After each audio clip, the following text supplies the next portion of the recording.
제가 했던 것들이랑 그 다음에 제가 하지 못했지만 좀 돌이켜봤을 때 이랬으면 좋겠다 하는 것들 이렇게 합쳐가지고 5개로 정리해봤거든요. 그럼 한번 얘기를 해보도록 할게요. 자, 첫 번째입니다. 이거는 예상하셨을 것 같아요.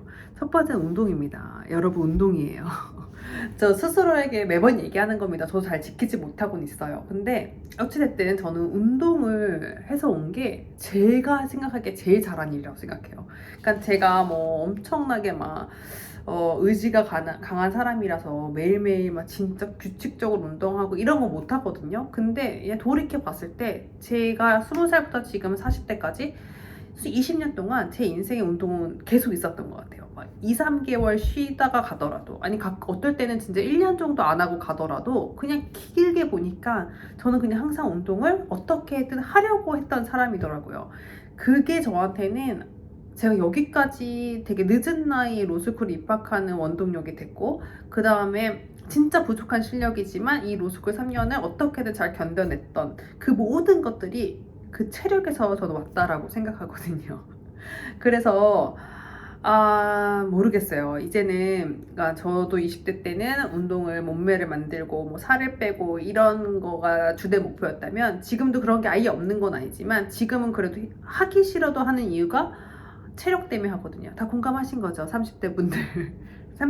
지키셔야 돼요. 우리가 꿈을 30대, 40대 이후로는 능력이 없어서 꿈을 못 이룬다기보다는 체력이 안 돼서 하고 싶은 일을 못하는 경우가 생기더라고요. 아실 겁니다. 저랑 비슷한 나이신 분들은.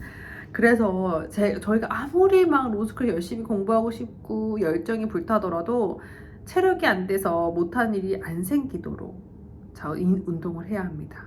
근데 이렇게 그러면 저는 로스쿨 가서 운동할 거예요 라고 생각하신다면 절대 안 돼요.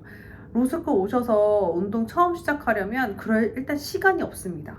1학년 때는 이거 따라가기 진짜 바빠요. 수업 끝나고 그 다음날 걸 케이스 읽어야 되고 다시 수업 끝나고 주말에는 과제 해야 되고 심적으로 일단 시간이 없어요. 게다가 운동을 안 하다가 하신 분들은 알 거예요. 운동 오히려 처음 하시는 분들은 그 운동하고 나서 오히려 더 피곤해져요. 뭐 체력이 막 하루 해서 막 불끈 날 것 같지만 절대 아니거든요. 몸이 적응하는데 좀 시간이 걸려서 운동 처음 한 날은 오히려 막 지치고 오히려 스트레스 받고 체력이 더 떨어지기도 하고 그런 일이 생긴답니다. 그래서 로스쿨 와서 그런 걸 겪어내시면 안 그래도 힘든데 오히려 뭐 스트레스 더 추가하는 일이 생길 거예요. 제가 추천하는 거는 오시기 전 지금부터 한 5, 6개월 남았잖아요. 그 사이에 내가 운동을 그래도 할 수 있는 기본기를 다져서 오셔야 된다라고 생각해요. 그리고 또 운동하면 다 헬스를 생각하시는 것 같은데요. 아니에요. 운동은 길게 봐야 되거든요. 평생 할 거란 말이에요. 그러면 나한테 맞는 운동이 따로 있어요. 그냥 간단한 스트레칭을 매일매일 하더라도 저는 그거 크게 도움된다라고 생각하거든요. 그래서 뭐 저도 되게 많이 해본 것 같아요. 뭐 필라테스, 뭐 요가도 한 요가도 해보고 스윙 댄스, 뭐 수영, 테니스, 볼링 저는 다 해봤더니 저는 헬스가 저한테 잘 맞아서 저는 그래서 지금 헬스를 하고 있는 거거든요. 그러니까 여러분들도 분명히 여러분 몸에 컨디션에 그리고 여러분이 뭔가 좋아하는 운동이 따로 있을 거예요. 그리고 또 하나 팁을 주자면 이제 미국은 주마다 진짜 날씨가 다르니까 그 또 가시는 주에 맞는 알맞은 스포츠가 있을 거란 말이죠, 운동이. 그러니까 그런 것 좀 다양하게 고려해서 내가 하면 좋을 것들을 미리 정하는 시기, 그 다음 정해서 어느 정도 기초는 다져놓는 시기, 그래야지 와서 그 적응하는데 체력 소모를 하지 않을 수 있다. 이게 제가 첫 번째 여러분들의 로스쿨 준비에 추천하는 겁니다. 두 번째는요. 자, 일단은 시스템적인 거를 준비해야 된다고 생각해요. 그러니까 공부를 할 수 있게끔, 몰두할 수 있게끔 뭔가 이렇게 내 생활의 시스템을 갖춰서 와라. 그 시스템이 뭐냐? 2가지예요. 첫 번째는 노트 테이킹 시스템, 두 번째는 스케줄 정리 시스템. 자, 노트 테이킹부터 얘기를 할게요. 자, 로스쿨은 노트 테이킹이 진짜 중요해요. 일단 세 가지 단계인데 첫 번째는 수업 전에 케이스 읽어서 쭉 정리해 가는 거, 케이스 브리프가 있고요. 두 번째는 수업 도중에 교수님이 얘기하시는 거 적는 노트 테이킹, 세 번째는 다 하고 나서 중요한 것만 따로 정리하는 아웃라인. 어찌됐든 모든 걸 다 정리하고 쓰는 과정이잖아요. 그때 내가 어떤 툴을 쓸 건가? 이게 저는 그렇게 중요한지 몰랐어요. 사실 제가 좀 노트 필기에 집착하는 스타일이긴 해요. 그래서 좀 체계적인 거를 꼭 좀 마련하고 싶어가지고 다른 사람보다 좀 더 많이 이것저것 막 해본 것 같아요. 근데 이렇게 다양한 툴이 있는지 몰랐어요. 학교를 너무 오랜만에 갔어. 그러니까 2003년도에 그때는 패드랑 펜슬 없었거든요. 사람들이 랩탑 가지고 대학 강의실에서 이거 필기 안 했거든요. 20년 전에. 세월이 너무 많이 지난 거예요. 갔더니 뭐 이렇게 일단 툴도 많고 패드만 해도 패드에 또 쓰이는 어플이 너무 다양하고 랩탑에도 노트 필기를 그냥 워드로만 하는 게 아니라 뭐 노션도 있고 그다음 원노트도 있고 또 다른 뭐 프로그램도 있어요.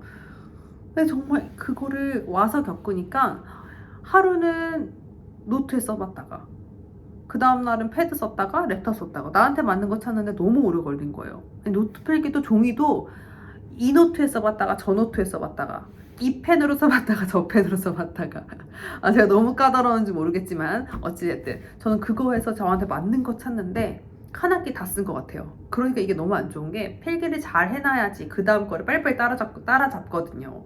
근데 저는 막 모든 것들이 막 여기저기 분산돼 있었던 거예요. 노트 썼던 때 아니면 뭐 패드 썼던 때 뭐 이렇게 그러다 보니까 나중에 시험 준비하려고 아웃라인 만드는데 이게 다 정리가 안 돼가지고 시간이 너무 오래 걸렸어요. 아웃라인 만드는데. 그러니까 여러분들 중에는 혹시 저같이 뭔가 학교에서 금방 오시던 분이 아니라 직장생활 좀 오래 하다가 이 뭔가 학교에 너무 오랜만에 가시는 분들은 내가 어떻게 필기를 하면 좋을까 좀 이렇게 생각해서 오셨으면 좋겠어요. 이게 유튜브에 은근히 영상이 많더라고요. 로스쿨 노트 필기, 뭐 아니면 그냥 대학교 노트 필기 하는 방법 해가지고 좀 이건 심심할 때 보시면 재밌잖아요. 사람들이 어떻게 필기하는지도 보고. 그래서 그런 것들 좀 해오시면 좋을 것 같아요. 자, 두 번째 시스템 관리는 뭐냐, 스케줄러라고 말씀드렸잖아요. 저는 이제 교직 생활할 때는 되게 학사 달력에 의존했었거든요. 이게 아이들 보면 그 매 학년마다 이렇게 탁상 달력이 학교에서 배부됩니다. 거기 보면은 모든 학사 일정이 다 적혀 있어요. 저의 메인은 학교 일이었기 때문에 거기에 의존하면 다 모든 게 순조롭게 흘러갔었죠. 근데 지금은 과목도 많고 그 과목마다 막 과제며 데드라인이며 그 다음에 2학년 되니까 인턴 스케줄까지 겹치고 뭐 3학년 되니까 인턴 하고 있는 거에 새로운 인턴을 뭐 찾기 위한 또 지원 과정 데드라인이 또 따로 있잖아요. 너무 다양한 일들이 함께 한꺼번에 일어나는데 그 데드라인 지키는 게 너무 중요한 거예요. 내가 이것도 어떻게 해야 되나 엄청 방황했어요. 막 다이어리를 또 예쁘게 써볼까? 뭐 찾아보기도 하고 아니야 조그만 스케줄러 갖고 다닐까? 아니야 포스트잇에다가 투두 리스트를 정리해볼까? 전 진짜 이것저것 또 되게 많이 했거든요. 근데 저는 지금 일단은 가장 기본적인 구글 캘린더를 씁니다. 여러분들 어떠신지 모르겠어요. 그러니까 지금 남은 6개월 동안에 뭔가 여러 가지 스케줄러를 정리하는 방법들을 또 실생활 해보시는 거예요. 남은 6개월 동안. 그래서 나한테 맞는 것들, 내가 어떻게 하면 매일매일 일어나는 일들을 잘 까먹지 않고 해낼 수 있는지 그런 것들도 그냥 이거는 가볍게 좀 탐색해서 오시면 좋을 것 같아요. 어차피 오면 또 로스쿨 환경에 맞춰서 변경되기도 하거든요. 근데 아예 모르고 와서 저처럼 1부터 100까지 다 경험해 보는 거랑 이것저것 해봐서 한 5개 정도 추려와서 이 안에서 내가 고르는 거랑은 시간적으로 훨씬 절약될 것 같거든요. 여러분들이 조금 그런 것들들 6개월 동안에 가볍게 알아보시면 좋을 것 같아요. 세 번째는요, 영어예요. 영어는 저는 오히려 사람들은 걱정해요. 그 많은 케이스들을 어떻게 읽지? 뭐 이거 타이핑 어떻게 하지? 막 이러는데 일단 읽고 쓰는 건 로스쿨의 80%예요. 그래서 이거는 물론 과정은 어렵지만 타회에 의해서 환경적인 요인에 의해서 성장할 수밖에 없어요. 그러니까 이거는 3년 동안 읽고 쓰다 보면은 실력이 늘어난다는 거죠. 저도 지금도 완벽하진 않지만 읽고 쓰는 능력은 그 입학했을 때와 지금 마지막 학기인 저를 비교하면 비교할 수 없게 완전히 실력이 늘었어요. 근데 문제는 뭐냐, 말하고 듣는 환경이 아직도 겁이 난다는 거예요. 물론 개인 차일 수 있을 것 같아요. 근데 그냥 제가 객관적으로 말씀드리면 말하고 듣는 그 환경적인 기회가 별로 많지가 않아요. 읽고 쓰는 것보다. 그러니까 말하고 듣는 거는 뭔가 환경적인 요인에 의해서 억지로라도 늘 수 있는 그런 조건이 아니라는 거죠. 내가 진짜 의도적으로 하지 않는 한. 그리고 생각했던 것보다 와서 막 진짜 왁자지껄 친구들을 사귀는 것도 그렇게 쉽지 않았고, 그리고 일단 여러 명이 있는 자리에서 영어를 내가 알아듣고 말하는 것이 이미 익숙하지 않았고, 그러니까 조금 그럴 기회들이 많지가 않았어요. 그러니까 지금 3학년 되고 이제 인턴을 하면서 사적으로 사람들을 만나고 그렇게 얘기를 하는 기회들이 오면서 겁이 나더라고요. 아, 내가 로스쿨 동안 요게 좀 단련이 되지 않았구나. 그래서 혹시나 기회가 되시면 입학 전에 되게 캐주얼하게 말하고 듣는 것들, 그런 환경을 내가 좀 어떻게 하면 그래도 더 익숙해진 상태에서 올 수 있을까? 이거 최고로 해올 수는 없겠죠. 아무래도 한국에서. 그래도 연습할 수 있는 방법 뭐가 있을까?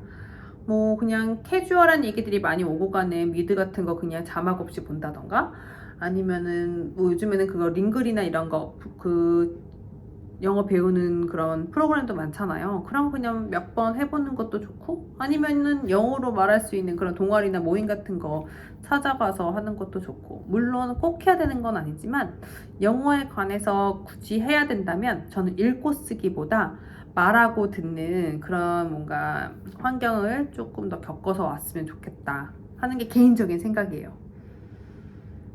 자, 네 번째는